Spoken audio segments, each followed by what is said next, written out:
Welcome back to another episode. I am the Real Jason Duncan. Today, we're talking with a guy who has figured out how to buy a 1,000-year-old hotel in Spain. Now, that's not all he's done, but he's doing that right now. And we're going to talk about that there's an open syndication, that he's got that right now. The purpose of the show is not to promote the syndication, but that is part of his story. And that's what we're going to be talking about today. So let me tell you a little bit about Mike Stohler. He's a former commercial airline pilot and a Navy veteran. He's the co-founder of a company called Gateway Private Equity Group. And what they focus on is a portfolio of hotels, multifamily, residential properties, et cetera. And between all of those things, Mike has been able to own and operate over 1,300 units. And he pivoted from multifamily strictly into hotels as his niche, a little while ago. And we're going to talk about that pivot. But when he first started back in 99, he failed. He lacked a lot of experience. He failed at this. And you, as a listener, you're probably thinking, me too, buddy. I've looked into real estate and I've screwed up. I've lost a lot of money. And so we're going to talk about how a commitment to action, a commitment to learning, a commitment to growth can help you become successful in your real estate game. So please help me welcome Mike Stohler to the show. Mike, welcome to the Root of All Success. Thank you, Jason. It's a pleasure to be here. Well, I'm glad that you are here. So let's jump in straight away and talk about the failures, because I think a lot of times these shows, I'm going to talk about how people succeeded and how well they did and how great everything was, and there was rainbows and unicorns. But what happened? I mean, what was your biggest failure in real estate that made you go, "Ooh, I got to do this different"? Yeah, great question. I got started back in the mid 90s, 96, 97. I call it the PG days, pre-Google. And so, hey, buying was easy, right? So I bought 10 properties. No one taught me how to be a landlord. What do you do after that? I've got it. What paperwork is there? How do you evict someone? What happens if they don't pay? I'm in small town Indiana. And I was like, I have no freaking clue. And I couldn't Google something. I could just thumb through the phone book and try to find expert in real estate. It just didn't work back then. So that's how I failed. I had to give them all back because I did not know how to do the landlord part. So I had to sell our house. We had moved into my wife's parents' house. It was a very humbling experience, but that's really the reason why I failed, because I didn't know how to do anything. So you took down 10 properties and had no plan on how to manage those properties. You're like, I own 10 doors. And you're like, that's great, but you don't know how to operate those doors. I was all in, man. I was like going, I went to that one seminar somewhere, and they just said, buy however you can, just go out and buy. And well, I did. Now what? And then real estate said bye to you for at least a little while. All right, now you're really focused on the niche of hotels, which I think is interesting. I don't know too many people. As a matter of fact, I'm running through my brain right now. I don't think I know anybody personally who focuses on hotel investments. I know lots of multifamily people. As a matter of fact, when I started looking personally into getting into real estate investing, that was what I wanted to do. I wanted to do multifamily, and I looked at so many deals. They say you're supposed to look at 100, or you probably will look at 100 deals before you buy your first one. Well, evidently I didn't get through my 100 because I never bought a multifamily. I've ended up only buying some single things and short-term rentals and that type of thing. And I have not yet succeeded in real estate investing to the degree that I want. So why hotels? What is it about hotels that you think is better than multifamily or any other investment class? Yeah, it's a great question. Number one, I'm in Arizona, and so the cap rate's really condensed. Because it's just like you. Everyone's dream is, I'm going to go from fix and flip to maybe Airbnb, short-term rentals, and then everyone wants to get into multifamily. That's really where they stop.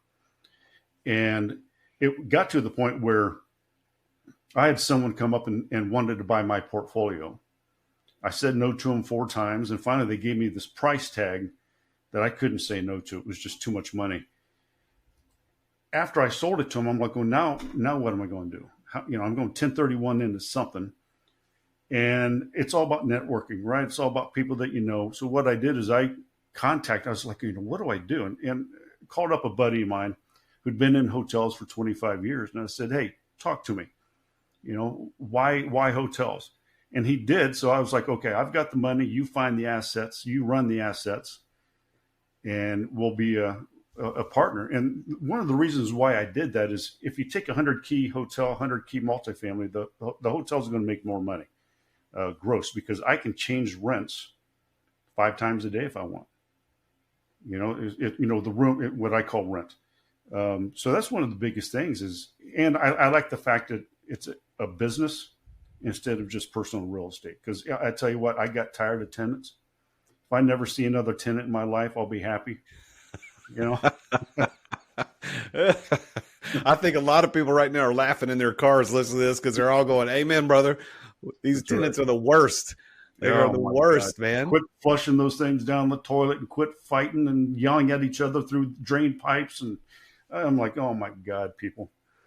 So hoteling, I would have never guessed that hotels make more gross than multifamily, because multifamily, you're dealing with a lot. Well, I guess no, you're not dealing with a lot more money. I was thinking it's a lot more money on a monthly basis, but no, that same room renting at $100 and $150 a night, if it's rented occupancy rate 80%, you're going to make a lot more money on that than you're going to make on a multifamily that's renting at even $1,000 a month. Yeah, exactly. And here's the great thing is I get your credit card up front. That's right. I'm not chasing anything. So you give me your credit card, I give you free internet, maybe free breakfast, and you're gone in 2 days or 3 days, and I do it all over again. Wow. Let's buy some hotels together, man. That sounds too good to be true. But what are the drawbacks? I mean, what are the things that you're dealing with in hotels that you didn't deal with in multifamily? Like, oh crap, I don't have tenants, but I got this problem I got to deal with. Well, I've got employees, and it's, I guess the drawbacks, you have to, you're under, if you do franchise hotels, you're under their thumb. You kind of have to do what they want, what they say. Every 6 or 7, 8 years, you have to completely redo stuff. We no longer have red chairs. They have to be blue. I'm like, there's nothing wrong with my red chairs, but so you have some of those things with the franchise. They're cyclical. Multifamily is good because everyone needs a house, okay? And there's housing shortages. So like here in Arizona, when it gets to 120, 125 degrees, they go down. Occupancy goes down, but then they go back up, so that's one of the drawbacks is it's sometimes it's cyclical. All right. So you're cyclical. And I would imagine during the COVID pandemic, that was a huge hit into you because people couldn't travel and all these stupid regulations about masks and social distancing, all that crap that I still can't believe we let that happen. But and that's a whole other issue. But that probably hit pretty bad on the cash flow, huh? It did, and man, I bought a hotel in November 2019. Great timing, because 4 months later I went to 8% occupancy. 8? 8. But what we do is, I'm an analytical person, the military, commercial airline, I'm that analytic, and I was like, how can I make this work? And thank God, and I'm not getting into politics, but thank God my hotels at the time were all in states that allowed me to stay open. Okay. It was my choice. The state government didn't force me to close any of my hotels. So that was a big, I will never buy a hotel in states that the governor will say, you know what, you can no longer be in business. I just won't do it. But you think outside of the box. The Regis's, all those places, the little offices all closed, right? So, hey, you know what? I've got 100 and some hotel rooms. So I was like, let's do daily rentals, because how many people out there weren't.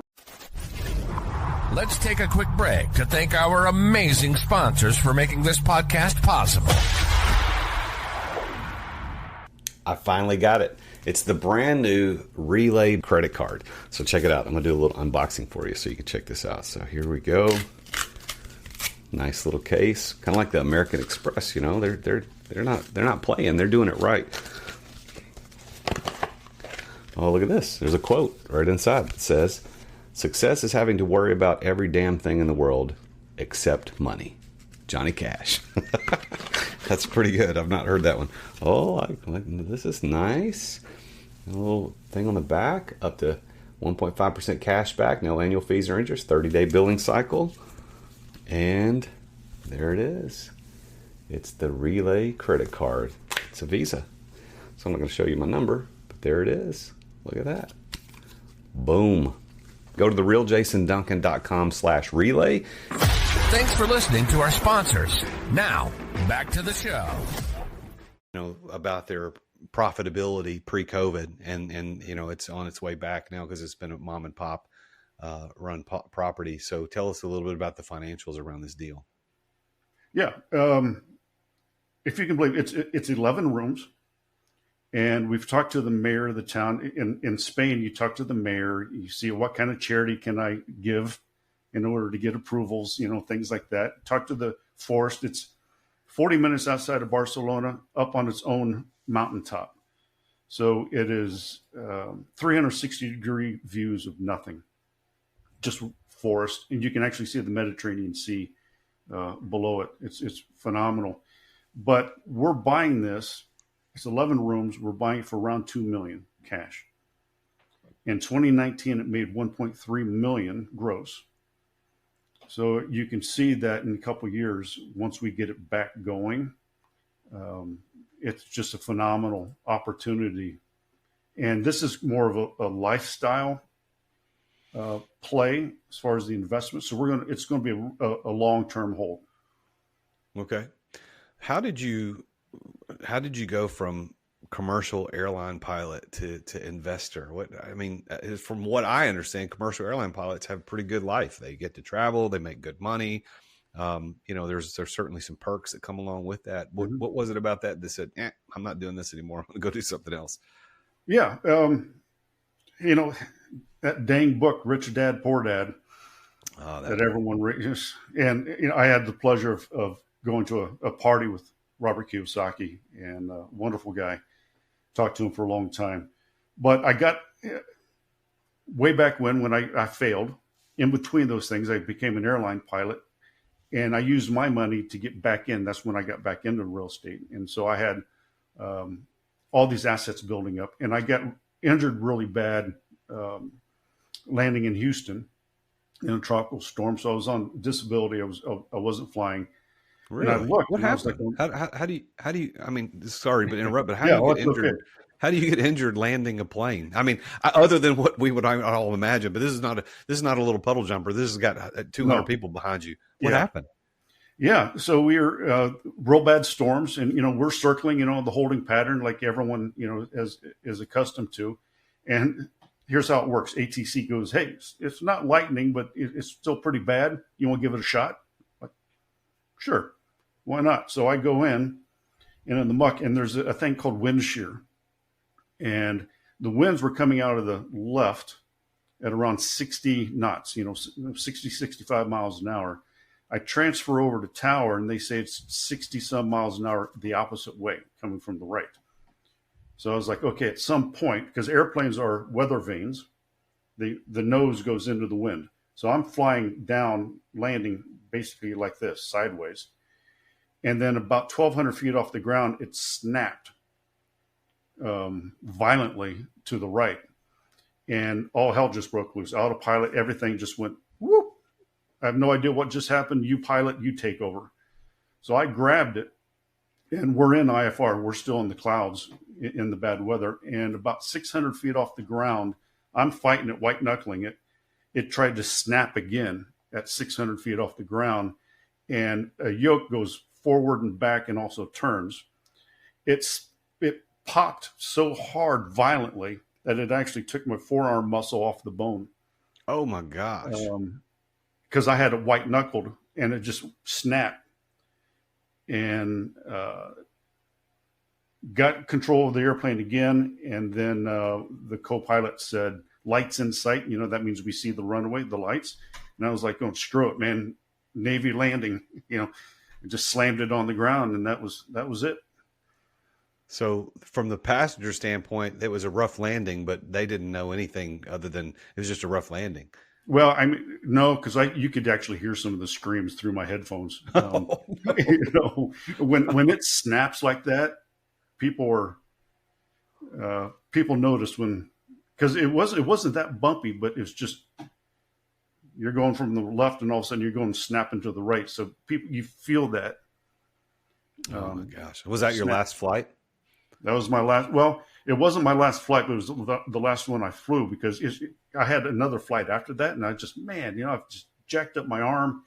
I said, to the other pilot, you fly the next leg. I woke up the next day and my forearm was about as big as my thighs. And I was like, you're going to have to fly back to Houston. I flew for Continental, so I was based in Houston. Wow. And went down to the clinic down on the bottom, and they said, yeah, you're done. So I had to rent a car with this jacked up arm. I had to rent a car and drive back to Arizona. Oh my gosh. All right. So you learned to fly in the Navy, I'm assuming, and then became a pilot? No. I was a operations specialist in the Navy. These kept me from flying military. I did it the hard way. I got my pilot license when I was 17. I wanted to be a pilot, could never afford it. So I had to wait till I made some money and just went to the local airport and just started getting my certifications. All right. So you're a commercial pilot.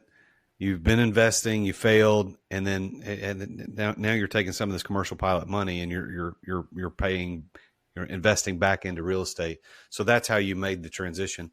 What is what's the biggest lesson you've learned in real estate? What's the biggest thing that listeners would probably be surprised to hear? Yeah. Two things real quick. Number one, always get coaching, always get mentoring. That's the thing. Don't try to do it on your own like I did back in 97, because, chances are you're probably going to fail. Now that you have all these podcasts, there's really no excuse. You can Google everything. But what is your why, everybody? Why do you want real estate's not easy. What is your why? And don't make it say, well, I want to be a millionaire, because if you're successful, the money's going to. Let's take a quick break to thank our amazing sponsors for making this podcast possible. As an entrepreneur running multiple businesses, effective communication is critical for me. I've tried all kinds of outreach tools over the years, but none have compared to Dubb when it comes to driving real results, and that's DUBB. I was one of Dubb's first users. I think it was like 7 years ago when they first launched, and I've been a loyal customer ever since. Dubb has completely transformed my prospecting, my client communication strategy, and here's why. Dubb makes it simple to record personal video messages and share them across email, SMS, social media, and more. And this brings back the face-to-face connection that's missing from most digital outreach. And what happens is my prospects instantly feel more engaged when they can put my face to my name. I end up building a stronger relationship faster by incorporating these video messaging into my workflow. Dubb also provides tracking and analytics so I can see exactly who engages with my videos and how they respond to them. Their automation and their CRM features help me nurture leads and close more deals. I mean, that's what we're trying to do, right, as entrepreneurs. So after using Dubb for years, I absolutely can't recommend them enough. I mean, Ruben, those guys over there are phenomenal. I love Darius. They're all great guys. It's become an invaluable tool that I depend upon to run my businesses efficiently. And if you want to boost your outreach and see amazing results like I have, head over to therealjasonduncan.com/Dubb. That's DUBB. And you can try it completely for free. No credit card required. You get the first 50% off your first 2 months, by the way, if you use my link. You need to take your prospecting to the next level with video messaging from Dubb. They're my go-to sales communication platform for nearly 7 years and counting. Go to therealjasonduncan.com/Dubb. Try it for free, no credit card required, and you'll get 50% off your first 2 months as well. Thanks for listening to our sponsors. Now, back to the show. Get there. Why do you want to do this? For me, I wanted to build a life that I didn't need a vacation from. And I've achieved that. I can now work anywhere in the world. rent an RV for a month and still work. You know, you can do anything you want. That was my why. Another thing really quick is the importance of building a team. Don't do everything on your own. I did that for so long. You know, I was paying the bills. I was going every day to the apartment complexes. I was going to the court. I was doing all this stuff. I didn't start really growing until, you know, I quit the airlines. And then I was like, okay, you know what? I'm going to start hiring people. Number one, I need to hire people that can talk to the tenants, because I was getting pretty nasty. You know, it's like going, you know, but build a team, the CPAs, the attorneys, the operations people. Once I did that, then I skyrocketed. How do you define success? What does that mean to you? That's a great question. Success is being happy. You know, some people say, well, success because I'm a multimillionaire. Success means you go to work every day and you're happy. I get to spend time with the family. I get to spend time doing what I love. To me, that is success. There's a lot of people that I know that make $30,000 a year that are successful because they're at the kids' ball practice.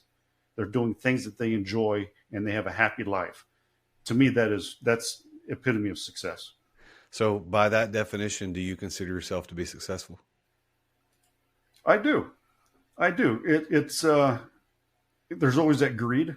You know, it's like, I need another 10 hotels. I need, you know, things like that.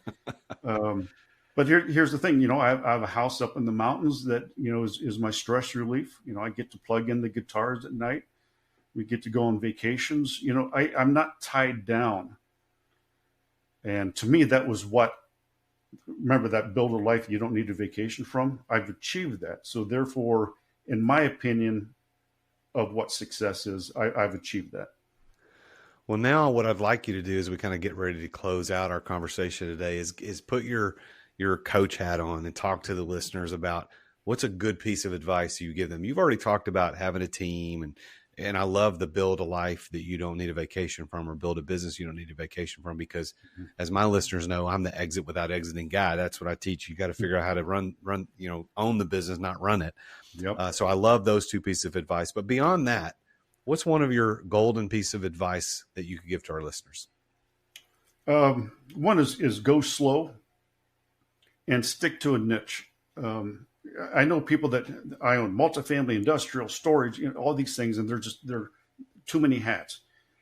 Find something and stick to it, whether it's multifamily, and you can switch once you evolve, but go slow and don't ever go into a new asset class unless you have someone to partner with you.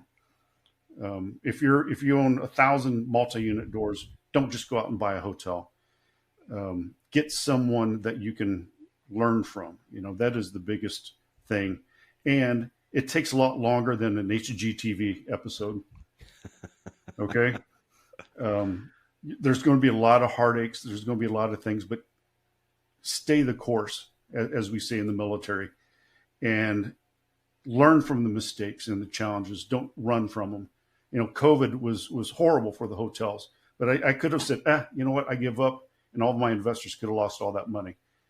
But you dig down into the trenches and learn instead of running from the mistakes. Well, Mike, man, I congratulate you on your success and building that type of lifestyle, because you would not have had that lifestyle as a commercial pilot for the rest of your life. And so this seems to be much, much better. So congratulations on your success. I'm going to tell people how to get in touch with you, especially if they're interested in that hotel, to be involved in that hotel syndication outside Barcelona. They can get in touch with you. I will handle that at the end. But is there anything else? I want to give you the last word in the show today. You know, if you're whether you're starting out or you have some assets, you know, we're in a absolutely wonderful career. You know, God's not making any more real estate, so real estate is it, and believe in that. The hardest part is going to buy that first asset. Don't be a seminar junkie. You know, I speak at a lot of seminars. I see some people, and it's like, oh, have you bought anything yet? No, you know, one more seminar and I'll be ready. Number one, make that jump, ladies and gentlemen. Buy that first asset and then enjoy it. Learn Well, thank you, Mike, for that piece of advice. And thank you for being on the show. As I said, congratulations on your success. Thank you, sir. All right, there you have it. Another successful entrepreneur, this time a real estate entrepreneur, about how to become successful and how to push through adversity and failure and make it. And as he talked about in the show today, we see that he failed, went and bought these properties and didn't know what he was doing. And then if you tie that into what he said at the end, he said, you've got to have people around you, that coaches, advisors, people that you can help, that can help you. Had he had that at the beginning, he wouldn't have failed. He wouldn't have failed. He wouldn't have gone through that. So you have the opportunity, Mr. or Mrs. potential real estate investor, to make sure that you don't fail like that, because there's other people like Mike and many thousands of others who failed ahead of you. Learn from their failures, hire them, go to their seminars, but at some point take action. Buy the thing that you're interested in buying. So as always, I just want to say thank you to the listeners. Thank you for listening to the show, no matter where you are in the world. From the bottom of my heart, I very much appreciate you taking the time to listen to the show. Big thanks to Mike for being on the show. If you want to get in touch with him, you can reach him at gatewaype.com. That's gatewaype.com. He's also on LinkedIn at Michael Stohler, and that's Stohler, Michael Stohler. And he's on YouTube at Mike.Stohler, So look him up. And if you want information on that hotel in Barcelona, if that's in a syndication that you're interested in, just reach out to them at gatewaype.com and let them know you heard about it right here on The Root of All Success.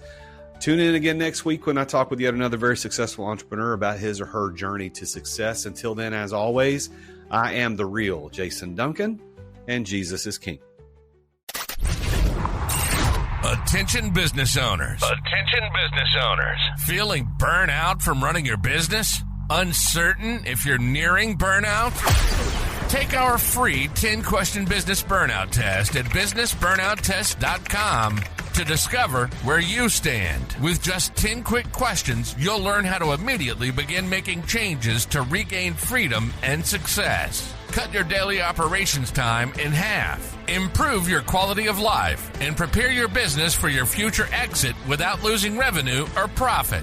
Visit businessburnouttest.com now and take the test. Thank you for listening to another edition of The Root of All Success with the real Jason Duncan. If you've enjoyed this week's episode, visit therootofallsuccess.com to access the show notes and other helpful resources. Follow Jason on social media at The Real Jason Duncan. See you again next time here on The Root of All Success.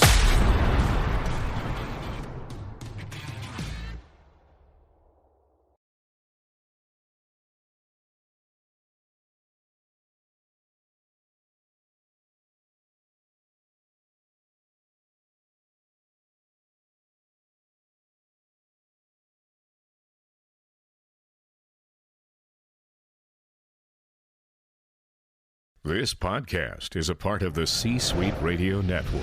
For more top business podcasts, visit c-suiteradio.com.